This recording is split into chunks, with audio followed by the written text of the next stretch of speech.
3 points à retenir. C'est déjà le premier point, c'est qu'il devrait être très présent au début d'année 2025 pour lancer donc la WWE sur Netflix. Donc j'imagine que ça part donc du 1er janvier, en tout cas du 6, ou je sais pas c'est quoi le premier lundi de janvier. Je vais vérifier ça, ouais, c'est le 6 janvier. J'imagine jusqu'à WrestleMania où il sera très présent, quoi, sur la route vers WrestleMania. Donc c'est une bonne idée. Je veux dire, ben, il est connu du public Netflix. Je veux dire, tu mets sa tête sur une image pour teaser le show sur Netflix, c'est sûr que ça fait cliquer. Donc c'est parfait. Parce que ça va au-delà du catch, encore une fois, c'est comme The Rock, là, ça va au-delà du catch. Et puis quand The Rock va aussi revenir l'année prochaine, mais l'année prochaine, les gars, ce sera juste une année incroyable hein, pour la WWE. Faut quand même le savoir que c'est. T'as John Cena, t'as The Rock, déjà rien que ça, et en plus c'est sur Netflix. Et les deux vont aider à faire la promo de la WWE sur Netflix. Non, c'est incroyable, les gars. L'année prochaine, les gars, c'est. Il y a des films avec Cena sur Netflix, ouais, en plus. Après, même l'abonnement si, Netflix, il va passer à 70 balles par mois. Juste pour la WWE. Ouais.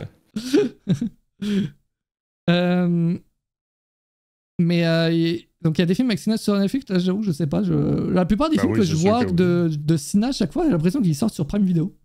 Non, mais ça, c'est quand ils sortent au début parce qu'ils sont produits par Prime Video. Mais, tu sais, mais parfois, ils vont tomber sur Netflix 2 ans, 3 ans après. Là, donc, je sais pas si c'est des trucs, moi, j'imagine bien. Ben, c'est sûr qu'il doit en avoir 1 ou 2, 3, 4. Là. Je veux dire, je peux pas croire. Je sais même pas si on peut faire une recherche de ça. Déjà, il faudrait que tu aies Netflix, fait que ça complique les opérations. C'est vrai. Projet X Traction, je connais pas, mais. Avec Jackie Chan et John Cena. Voilà. J'avais vu les infos sur Randy Orton, c'est quoi. Ensuite, deuxième point concernant John Cena, c'est qu'il devrait faire des shows à l'international. Alors ça, c'est Dave Meltzer qui le sort, donc à prendre avec des pincettes, mais ça fait du sens quand même. Mais tu dis que c'est sa tournée d'adieu, donc je présume qu'il va vouloir aller dans le maximum de villes que possible, dans le maximum de pays que possible, pour saluer tout le monde, mais saluer tous ses fans de partout à travers le monde. Donc pour moi, ça fait juste du sens. Là. Et donc, Dave Meltzer qui disait que John Cena et la WWE sont en train de finaliser un peu ses shows pour l'année 2025. Et ça inclut des shows internationaux, donc en dehors des États-Unis. Ce qui n'est pas très surprenant, vu qu'évidemment, on s'attend à le voir au Canada, en Arabie Saoudite. Donc déjà, rien que ça, c'est l'international. Évidemment que nous, en France, c'est un pay-per-view en France, avec John Cena, on serait pas contre. Évidemment. Vous n'êtes même pas capable d'avoir Baron Corbin et Sami Zayn. donc je pense pas que John Cena va être là. Hein. Mais moi, j'y crois toujours. Ils ont toujours pas annoncé l'émission de Chamber. Au Money in the Bank l'année prochaine, je mise sur ces 2 shows. Voilà, je vous l'annonce. D'accord. Malik, c'est pas une bonne source. Y a rien. Non, mais c'était quoi qu'elle avait sa prestation spéciale? Non, mais non, y a rien. D'accord. Non, mais c'était peut-être juste une chronique d'opinion, peut-être, c'est pour ça, je sais pas. Je sais pas. Mais en tout cas, y a rien sur Antoine, t'inquiète. L'Angleterre, c'est sûr, l'année pro, oui, puis le Royaume-Uni aussi, ils vont aussi revenir au Royaume-Uni l'année prochaine, comme ce qu'ils font depuis 2022. Donc à l'international, c'est sûr, mais en France, on espère aussi. Peut-être également, il fera peut-être aussi des live events, tu sais, en équipe, où en équipe, il fait juste une prise et ça suffit en soi. Ok. Oui, c'est ça, c'est la classique, tu vois. Donc il fait la dernière prise et puis let's go. Donc ce serait pas non plus surprenant de le voir même en live event dans les 4 coins du monde.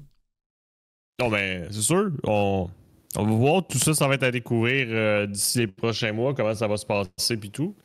Ça va être cool.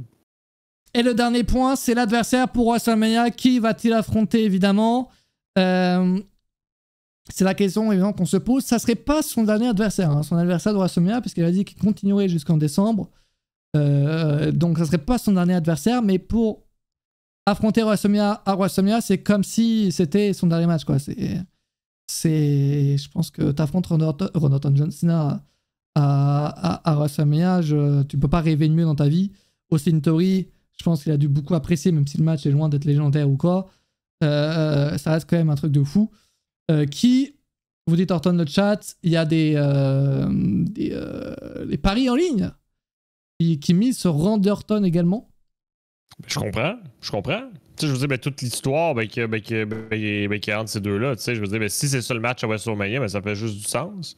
Est-ce qu'après, ça pourrait être le tout dernier match, mais ça ferait encore du sens aussi. Donc, est-ce que ça devrait être pour WrestleMania? On verra. Donc, à voir, mais pourquoi pas avec un titre en jeu?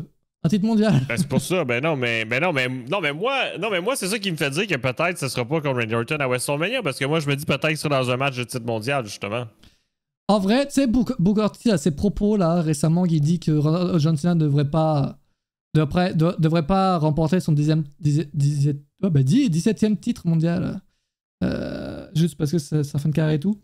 En vrai, j'ai un peu réfléchi. Je me dis que John Cena, en vrai, le gars, s'il est vraiment très présent, il peut gagner un titre. C'est-à-dire que s'il gagne un titre à WrestleMania avec le lâche à SummerSlam, c'est bien. C'est bien, attends. Ou même s'il le lâche un mois plus tard, tu vois, au Zef. Ou s'il le gagne à Maison Chamber et qu'il le perd à WrestleMania, par exemple. Ah oui, mais non, mais moi, je pense que ça serait comme un peu la cerise sur le gâteau en France. Oui. Je pense que ça serait la cerise sur le gâteau d'avoir une dernière fois John Cena champion pour sa dernière année. Pour moi, c'est juste logique. Pour moi, il faut que ça l'arrive, mais après, on verra. On n'a pas besoin, les gars, dans la vie, on a besoin de rien. Mais non, mais il va entrer dans l'histoire. Tu sais, je veux dire, s'il fait ça, il rentre directement dans l'histoire, là. Et en plus, Ric Flair, il a dit que si John Cena le bat, qu'il s'en fout, c'est pas grave, donc il n'y a pas de problème. Bah, let's go, là. Bah, let's go, c'est Ric Flair le dit, alors. Ben non, mais. Étonnamment, mais Ric Flair n'a pas gueulé, donc je sais pas quoi dire. Je reste convaincu que John Cena ne voudra pas battre le record de Ric Flair, qui voudra rester à égalité. Après, c'est sûr que avoir un John Cena qui a quand même un peu moins d'histoire au cul que Ric Flair, avoir le record, c'est toujours mieux. Exact. Il est déjà dans l'histoire. Oui, non, mais les gars, après ça reste que des chiffres. Après, Osef, tu vois, à un moment donné.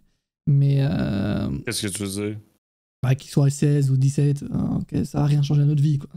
Ben non, mais 17.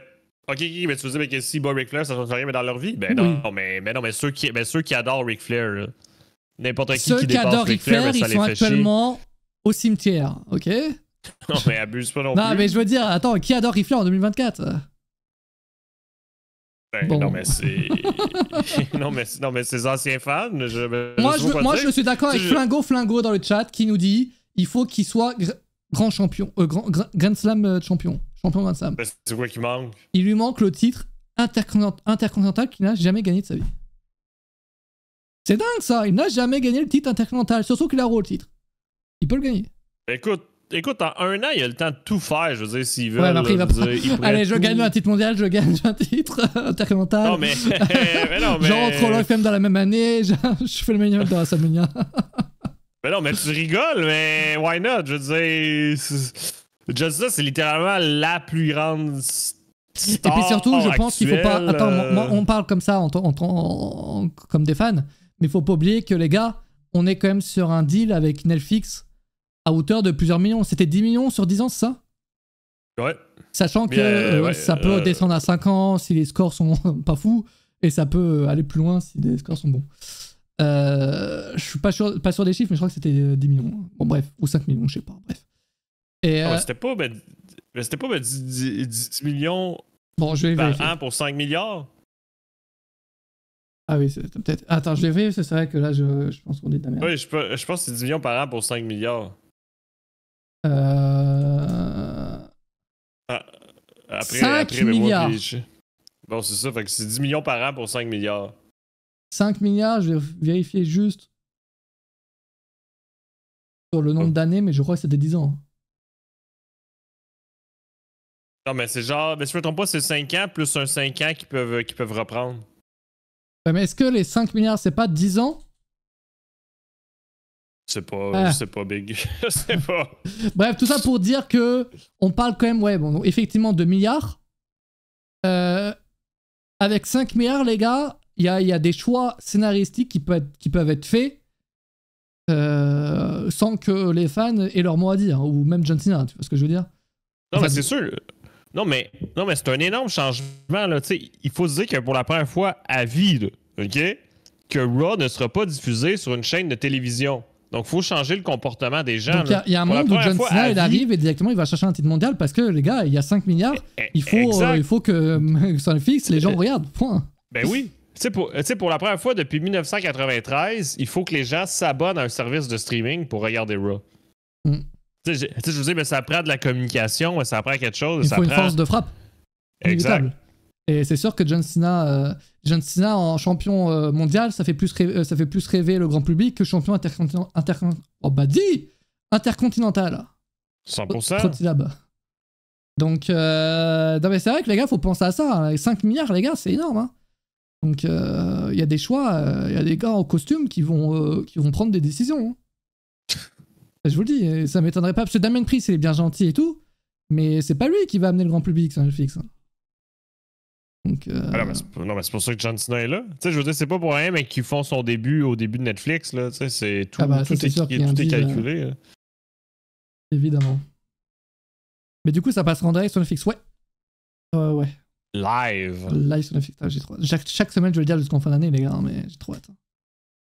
Jusqu'à temps qu'on voit que ça va être bien à chier. Oui, jusqu'à temps qu'on voit que les 3 premières heures du premier Raw, ça va full bugger, ça va être écran noir. Non, mais ça, je pense pas. En vrai, quand tu vois la production WWE et puis même Netflix, normalement, ça devrait pas y avoir. Non, mais c'est ça, mais ils ont fait quelques lives sur Netflix, donc je pense qu'ils sont prêts. Tu sais, parce que c'est ça le problème, c'est ça de l'enjeu, mais c'est en live. Puis ça, Netflix, et pas des professionnels en live, là, parce que oui, la WWE a bien beau gérer la production, mais ils gèrent pas la diffusion, tu sais. C'est chaud sur Netflix. Moi, j'attends de voir à quel moment, tu sais, genre lundi 20h en Amérique ou 2h en France, comment tu vas y avoir accès? Est-ce que tu vas devoir taper Raw dans la barre de recherche et ce sera compliqué d'avoir accès à Raw? Ou est-ce que quand tu vas lancer Netflix, ça sera écrit en gros Raw? Oui, c'est sûr que ça va être écrit en gros parce que c'est du live. J'aimerais bien savoir. C'est sûr que tu vas lancer Netflix, là. C'est sûr que tu vas lancer Netflix, là, puis il va y avoir un bandeau écrit présentement en live, puis là, tu vas avoir les shows, là. Si c'est ça, les gars, c'est big. Du coup, tous ceux qui vont lancer Raw à 20h en Amérique vont avoir Netflix Raw, à 20h. Oui. Netflix, j'ai dit quoi? Raw vont quand ils vont lancer Netflix à 20h, ils vont voir Raw, quoi. Et John Cena en truc, quoi. Non, ça va être big, bref. Bon, voilà, donc pour le petit point John Cena de la semaine, on en fera dès qu'il y aura d'autres nouvelles. J'espère que vous avez aimé ce petit point. Merci. De rien, avec grand plaisir. J'aurais adoré le voir gagner le Intercontinental, affronter Randy Orton, et après ça, mon kiff perso, le voir champion tag team à Randy Orton. Les gars, je sais qu'il y a cette part de nostalgie en nous. Je le sais. Pour Randy Orton. Les matchs vont être catastrophiques. Hein. je veux pas être aigri. Je veux pas. Loin de moi de vouloir être aigri. Si c'est un 1v1 John Cena Orton, attendez-vous à un match catastrophique. Hein. Les deux, même à leur prime, n'ont jamais fait un bon match, hein, quand même. Non, mais c'est que c'est un autre style de catch, c'est une autre époque. Tu sais, c'est pas du ricochet, là, Mathias. Malheureusement. non, mais ça reste mais que c'est un fait, tu sais, mais ça reste que tu peux pas regarder un match de Cena Orton, mais du même œil avec un ricochet Ball Breaker.